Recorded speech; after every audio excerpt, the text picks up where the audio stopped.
Welcome to the Defense and Aerospace Report. I'm Vago Muradian here at the Reagan National Defense Forum, the nation's leading gathering of defense leaders, whether uniformed, civilian, industry, or in the think tank world, here at the Ronald Reagan Presidential Library in Simi Valley, California. And we're talking to Representative Mike Gallagher, Republican from the sunny state of Wisconsin. Former, it's very sunny right now. At some point there's sun shining on Sure. Wisconsin, so you got that going for you. Former Marine, combat experience, as well as a PhD from Georgetown University. So Dr. Gallagher, if I may ask you this question, I know that people don't say that as often to you as they likely should. You in your panel discussion, one of the points you made was, at this time of challenge when the National Defense, I keep calling it the National Defense Panel, but it's not. It's the National Defense Strategy Commission, argues for nearly sustained trillion-dollar budgets. Politically, that seems like it's not really a tenable case. At the same time, there's this sense that while we've been telling American troops that they're the best and certainly their sacrifices is appreciated, that the Chinese and Russians now have capabilities that outgun us in a lot of ways. As Bob Work would say, outstick us. You talked about the importance of having this conversation with the American people in an honest, non-alarmist way. The last administration started it. What's the right way to have this conversation, both on defense spending, but also on the realities that whatever war we may get into is going to be something that is going to be extremely different and potentially much more brutal and deadly than what most people in their mind's eye are imagining? Great question, and it's certainly not simple, and I did not mean to suggest it was in my panel remarks.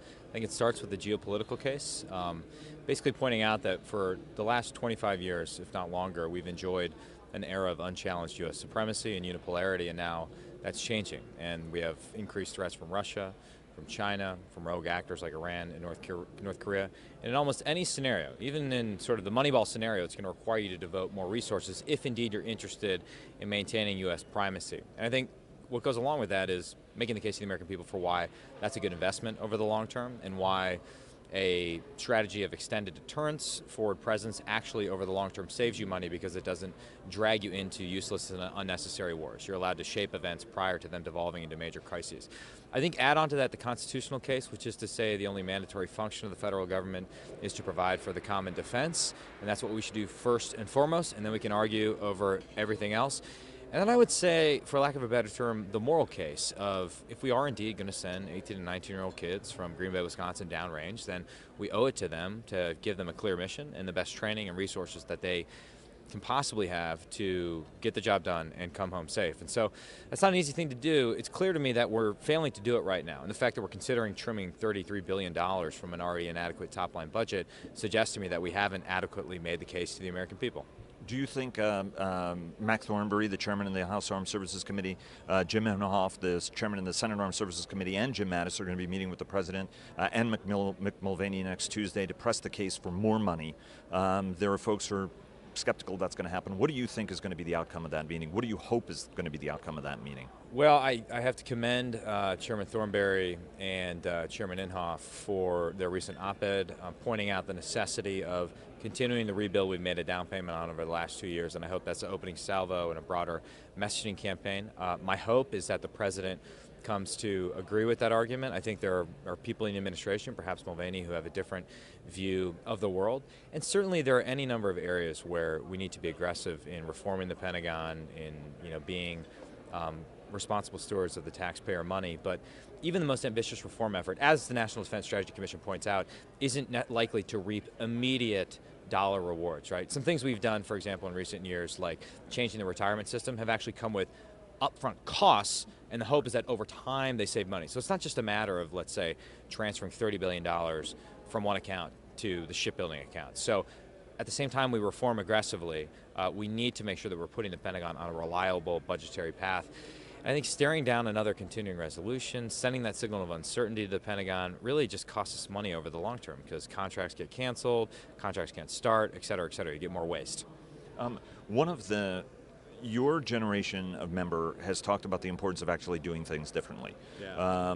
And now we've got more and more combat veterans who are, as lawmakers, right? On the other side of the aisle, Seth Moulton is one of the people who has a similar reputation to yours for being intelligent, dynamic, and been there and gotten the T-shirt. And just in honor of you, we put Marine One behind you. So, the closest I'll ever get to Marine One. So.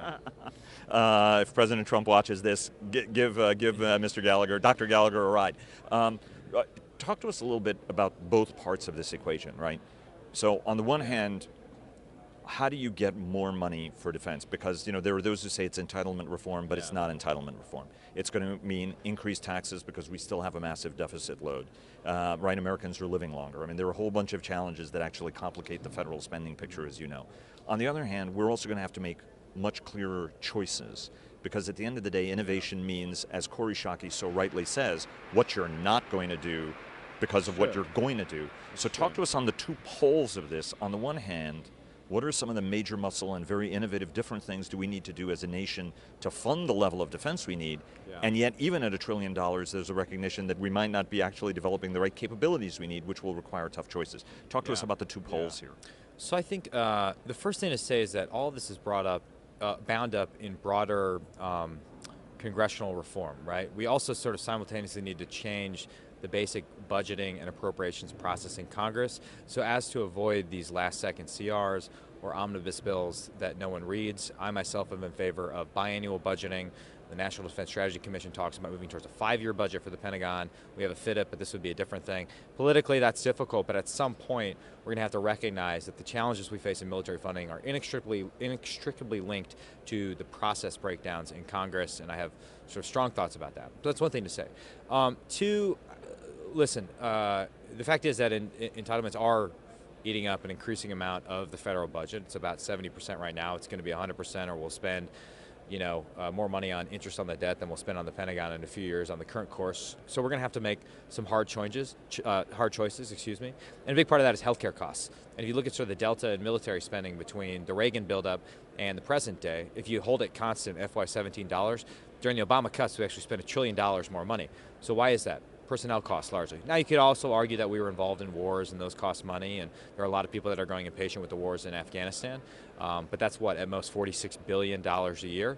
At the same time, we know, according to GAO, that there was $60 billion in Medicare fraud 2 years ago alone. So there's a lot of areas where you can start to reform and get that money, but again, it's not as simple as just transferring it from healthcare to the military. It's going to require a pronged effort over time.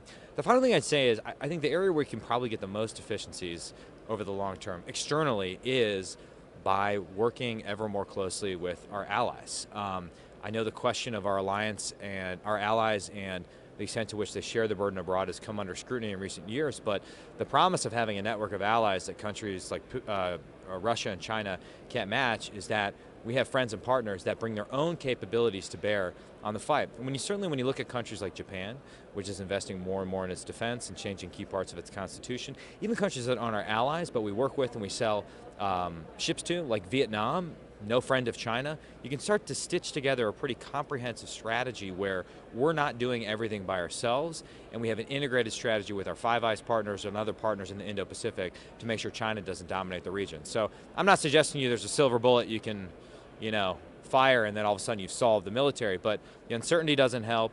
The unwillingness to talk about what's driving up our debt over the long term doesn't help, and denigrating our allies certainly doesn't help at the same time. And what are some of the choices you would make? What are some choices that we need to come to grapple with? At a conference like this, you hear everything about the future of the aircraft carrier. It's a forced entry by the Marine Corps, and what are some of the places where we need to actually sit down? Because there's this sense that war games actually don't highlight flaws and weaknesses, rather are used to reinforce the existing model, as opposed to saying, hey, there are bits of this model that may no longer be relevant anymore. Yeah, I think the most immediate, let's just talk about the hot button ones right now before we go to long term. One, whether it makes sense to disaggregate our space functions into a space force, which will cost more money in almost any scenario. I'm sort of the opinion that it certainly makes sense to pay more attention to space and streamline our capabilities, but a separate service might exacerbate readiness problems we have in the force right now. Two, what is the theory of victory in Afghanistan right now? I was there last year, and it seemed like I got the same briefing that everyone's gotten for the last 17 years, which is to say this fighting season is going to be decisive. I'm going back in a few weeks, hopefully. You were part of one of those decisive fighting seasons once right. upon a time. Yeah. I went to Iraq, not Afghanistan. Okay, I'm sorry. That's right. Sorry, yeah, but there were decisive fighting seasons there too. That's right. So I think, while I'm probably on the side of let's maintain a presence, people are asking some pretty important and long overdue questions. And then over the long term, you look at the bigger budgetary pie. It's largely a healthcare crisis we face in this country, and it's not a health insurance crisis, right? So I wish both parties would sort of recognize that they have a myopic focus on how we finance health insurance. Let's talk about driving healthcare costs over time. Otherwise, we're going to just keep spending more and more money on a worse and worse system of healthcare in this country. And let me ask you about authorization of the use of the military force, yes. About which you are very passionate. Yes. Talk to us twofold, right? Yeah. Why this authorization is absolutely critical and why things have to change. And on the other piece of the equation, does the United States need to fundamentally reconsider its relationship with Saudi Arabia? You were part of the delegation that was in Halifax. Unfortunately, we didn't get a chance to talk there, so I'm glad we're talking here. We have a better backdrop for you. You're talking to more important people than me in Halifax. No, I wouldn't want to waste time with a freshman congressman. Absolutely not. If you recall, it was out there on the ramp that we had a great conversation with you 2 years ago. Yeah. But talk to us a little bit about why that's important and what has to be next with Saudi Arabia, because there seems to be a growing unanimity among members about not just the Yemen war and the AUMF, but also of Saudi Arabia. Listen, we're using a short authorization passed a week after 9/11 to kill people that weren't even born on 9/11 that belong to groups that have been officially excommunicated from Al-Qaeda. Add on to the fact that in places like Syria and Yemen, the administration is making the argument, as did the Obama administration in Libya, that this doesn't trigger hostilities, doesn't rise to the level of hostilities, therefore the war powers resolution clock is not triggered. All of this adds up to a simple conclusion, which is that we've given the executive branch a blank check when it comes to how they kill people all over the world. That's constitutionally perverse in my mind. Now, I don't think passing an AUMF is going to solve everything. I think it also requires us to actually do basic oversight, exercise the power of the purse. I actually think there's an unintended consequence to what was tried in the Senate, is that it weakens the war power resolution. Because the war power resolution doesn't require the Senate or Congress to pass a disapproval. The clock runs out after 60 or 90 days, right? So you're actually weakening the standard if you go that route. But again, the Pentagon's saying it doesn't rise to the level of hostility, therefore there's no clock. So long way of me saying, Congress is growing increasingly irrelevant on foreign policy as a result of this, and we do damage to our Constitution over the long term, so it's important we have that debate. And I, for example, would be willing to put a time restriction on an AUMF. I would not be in favor of geographic or restrictions, but if you had a 5 or 7 year sunset, I think that'd be useful because it would force Congress in 5 or 7 years to come back to the table and say, okay, is what we're doing abroad in terms of kinetic lethal activities working or not? So that's one thing. On the Saudi Arabia question, I think obviously we can't sort of divorce ourselves completely from Saudi Arabia. The long pole in the tent in the Middle East, and the reason that we have a historic level of cooperation between the Sunni Arab Gulf states and the Israelis is the threat from Iran. That's the primary threat to us in the Middle East, and rolling back Iran is our primary concern. But at the same time, I do think it's counterproductive to that effort, as well as our effort to get tough on China, for example, for its human rights abuses, to give the impression that we're sweeping this under the rug, or because we buy a lot, or because Saudi buys a lot of defense equipment from us, we can ignore their human rights abuses. No, we can do both. We can have tough words for Saudi Arabia, and indeed take tough action against them, while also preserving the geostrategic cooperation that we must have with them over the long term. And I'm not sure we struck that balance. I am awaiting, as many of my House colleagues are, a full briefing from the administration on that. I know my Senate colleagues have gotten some of that. I don't understand why the CIA wasn't part of it. But this thing could get further off the rails really quickly. And when I met with MBS a year ago, there was all these laudatory profiles. Tom Friedman was saying it was peace in our time. And I just had this impression of, while he was doing a lot of things that we've been calling for a while, he was also moving very quickly and taking action against members of the royal family that recently we were considering as potential future kings. And so this is, as David Ignatius recently wrote, a version of Game of Thrones over there, and it could get even uglier than what we're seeing right now. Mike Gallagher, member of Congress from the great state, Republican member of Congress from the great state of Wisconsin, PhD, and former Marine. Thanks so much for joining us. Thank you, sir. Appreciate it.